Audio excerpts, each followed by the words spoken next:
Hi guys, welcome to Nine Links. This is your host Alex. Today I'm going to give you an update on my plants, all of them, and how well they do in Texas hot weather. Like right now we have experienced like heat waves and the weather usually around 107, 108 with humidity probably around like 110, 112-ish. So I'll give you an update. So we're going to talk about general thing is the watering in Texas. You need to water a lot. So gonna go down the list plant by plant. So most of you guys follow my channel, probably know what kind of plants I have. So I'm gonna go just start out with not my collection, but my little garden on the side. I have like basil, lavender, lemon balms, mint, and been planning on this garden. I put a rock on top. Earlier I didn't have it, but now after I done that, I water almost every day. So they've been growing really well. And it's if I don't water it every day, you'll see the leaf wilting and stuff. It gets really hot out here. All right, and so they're doing well over here, which my auto water system is running right now. Let's start with the right hand side. We have an orange jasmine here. Because of intense heat, you can see some of the flower buds are actually burnt. It did give a really good bloom last time, but the amount of bloom and the frequency is not as high as in the shade. So this plant, I would definitely, if you do planning on planting in Texas, keep it in partial shade. I'm not gonna move anymore because it's been sitting here. I already got the water system set up. So overall, this health is doing really well, but this one needs plenty of water, else it'll get burned. And the next one is the neem tree. I shape it into, and I pruned it the other day. It's stay in a balloon shape. It's doing really well. As you guys all know, neem tree loves hot and dry weather. It's very heat tolerant. That means if you forget to water once or twice, it'll be fine. Um, so this one's doing so well. I've been cutting all the leaves and making into a mulch or making into a tea, and then water the other plants with it to kill the bugs. Now we're back over here for the white champaga. So the white champaga is doing really well. However, I ran into two problems. First one is that, as you know, this one, the size is really big, so it's already pot bounded. So that means you have to water more frequent for all the roots to absorb the water. It's like you enclose 100 people inside a house. They're gonna eat more than regular, group of people with four in the house, right? Same thing. Now, let me go over here. It's kind of hot standing in the sun.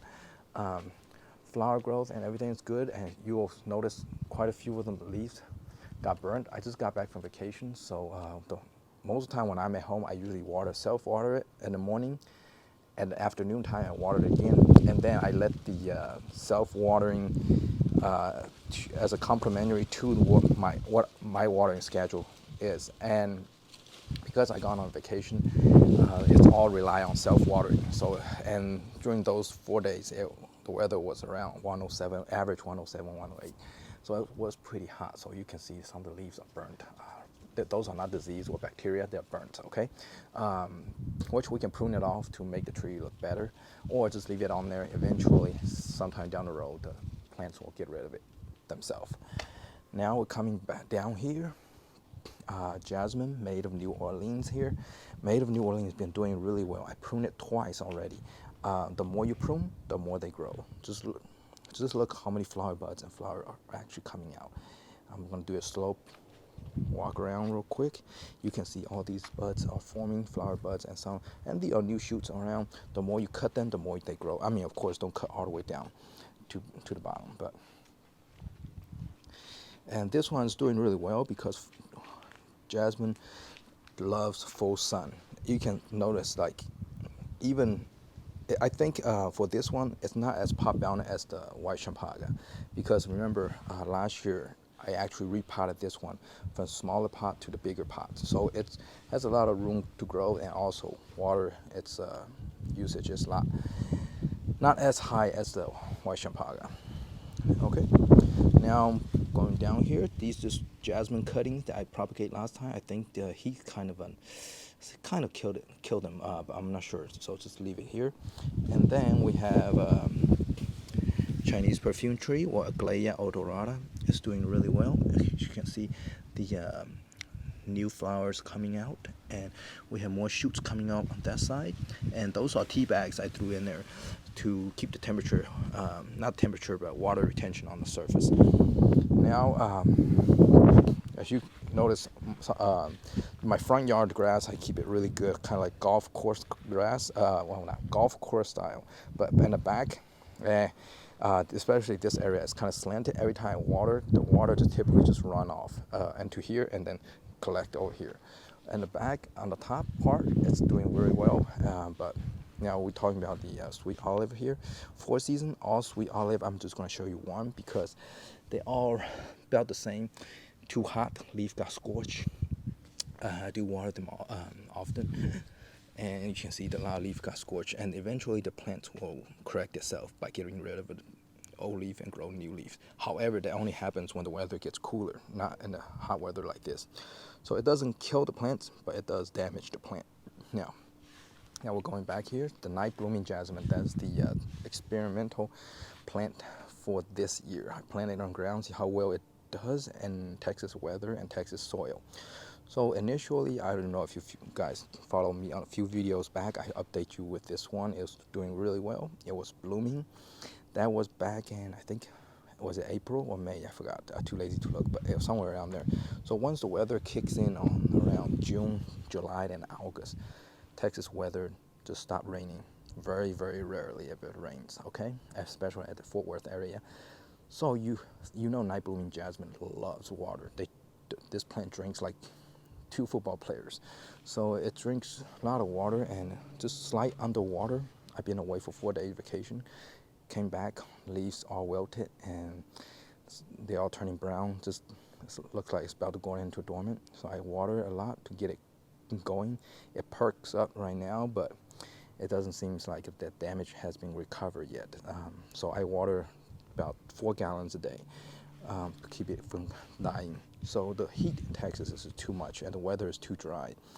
And to make it worse, the soil, clay soil, they dry up, they crack, and they harden too to prevent the roots of plants from searching deeper into the ground. So overall, this plant survived, okay? But it's not very optimal.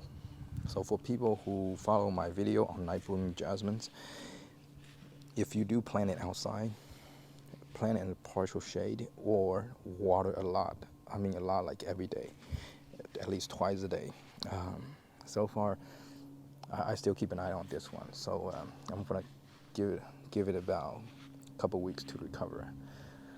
All right, that's it for the update. Now for the front, here, let me just walk to the front. Forgot I still need to update you guys on the cymbidiums as well. So give me one second. Okay, so we're at the front. This beautiful cymbidiums. Remember, I used to line up the cymbidiums over here, 1, 2, and 3.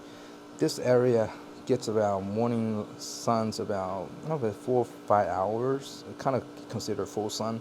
Wasn't expecting the sun to be this hot, so it burns quite a few leaves. As you can see, it really hurts me when I get back. When I got back from vacation, it burns quite a few leaves. So I kind of moved back in here, let it recover, and eventually these leaves will turn brown and they'll drop off and new shoots will coming out. Yeah, it's pretty not so good to look at right now. And also remember when the plant leaves turns light green, that means it's getting enough sun, a lot of sunlight. If it's dark green, it's not getting enough sunlight. By just looking at that, you can tell my plant's leaves right now as a yellowish, very light green. That means it gotten too much of sunlight. It got scorched, okay? It got burnt.